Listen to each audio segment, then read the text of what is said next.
Mon bien-aimé frère, ne commence rien de mariage si tu n'as pas encore eu même un petit boulot. Oui, parce que vous aujourd'hui avec vos spiritualités là, s'il vous plaît, tu commences avec l'affaire de mariage, mais tu n'as encore rien planifié pour ton boulot.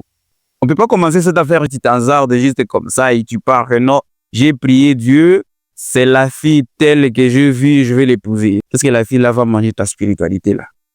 Est-ce qu'elle va manger des prières? Mais non mon frère, tu dois commencer quelque part, tu dois avoir un petit boulot.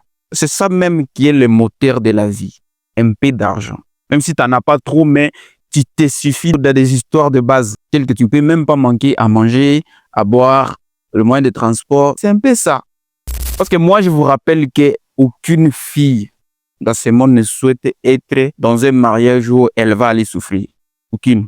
Même si une fille qui a le Saint-Esprit juste par terre, elle va toujours souhaiter être dans une bonne vie. Et chaque jour ici, les sœurs prient pour ça. Quand tu pars au bureau, demander la main de la jeune fille chez le pasteur là-bas, le pasteur va te demander est-ce que tu as déjà un boulot.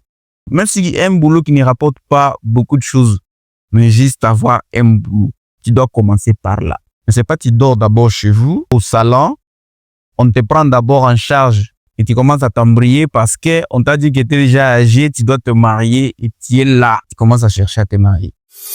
Arrêtez ça. Chaque chose a son temps. Tu dois travailler. Il y a le temps de prier, il y a le temps d'aller à l'église, il y a le temps aussi de chercher l'argent.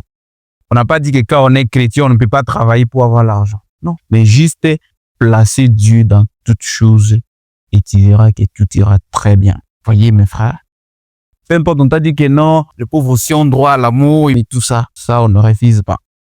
Mais il faut commencer quelque part pour ne pas souffrir la fille d'autrui là. D'ailleurs, tu as trouvé la fille d'autrui tranquille chez elle. Elle mangeait bien, regarde depuis que tu l'as pris.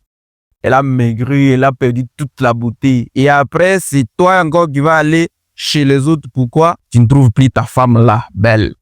Commence à envier les autres. Parce que tu n'as pas su prendre tes responsabilités pour prendre soin de cette femme-là. Alors, pour éviter que cela ne puisse pas t'arriver, il faut d'abord chercher un petit boulot qui va faire en sorte que quand elle sera à la maison, qu'elle soit à l'aise avec toi. Le romantisme, toutes les paroles d'amour là que tu lui donnes, sans quelque chose de comme ça sera des bruits, des sons confis dans sa tête.